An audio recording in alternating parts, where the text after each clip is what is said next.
تعالي اقولك لو انتي نفسك في حاجة مسكرة ومكسلة ان انتي تعمليها، هقولك تعملي ايه ب2 رقاق. برقاقتين بس هتعملي حاجة حلوة قوي وخطيرة جدا والطعم حكاية. يلا صلي على الحبيب المصطفى عليه الصلاة والسلام، ومتنسيش تدعميني وتعملي لايك. اول حاجه بجيب هنا الرقاق واجيب كده بالفرشه، فرشه بدهن بيها.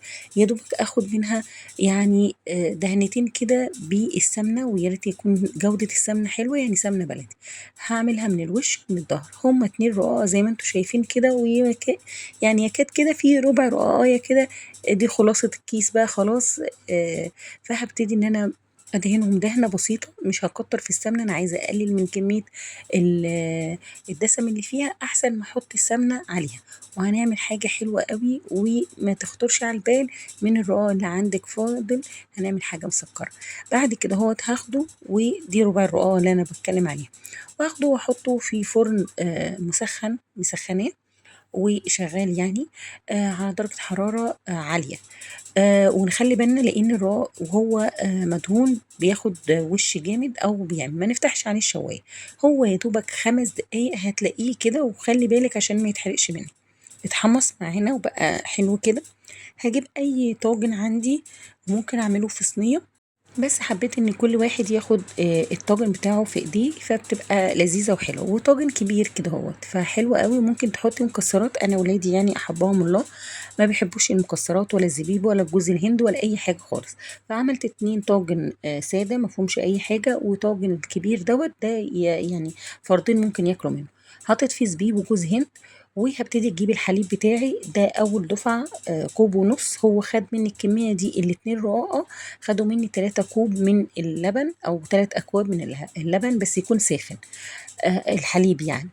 هبتدي ان انا اغليه واحط فيه 3 معالق من السكر، كوبايه ونص. 3 معالق من السكر وكيس فانيليا. طبعا انا كيس الفانيليا نسيت احطه في المره الاولانيه، فحطيته في المره التانيه.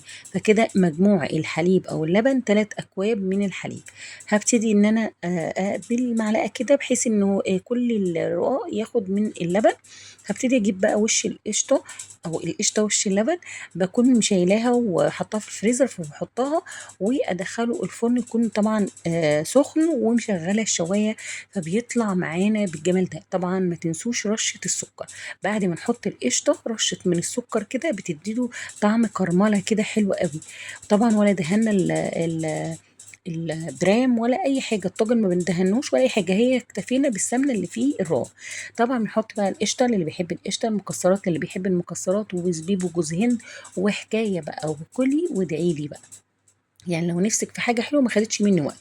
هو رقاق رميته في الفرن وطلع، كسرته وعملته حاجة كده ولا في الخيال. انت يوم ما بس تروحي تشتري الطاجن الصغنن، مش الكبير ده. يعني الكبير ده ممكن 4 ياكلوه أو 2، يعني لو ما شاء الله صحتهم مساعداهم ان هم ياكلوا ويدوسوا بقى مع القشطة والمكسرات، حاجة كده يعني زي ما بيقولوا كده ولا يا ولا.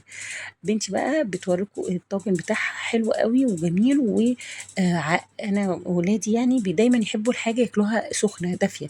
انا بحب استنى لما تبرد شويه، بس بصراحه وهو سخن تحفه، وهو بارد حاجه كده في الخيال.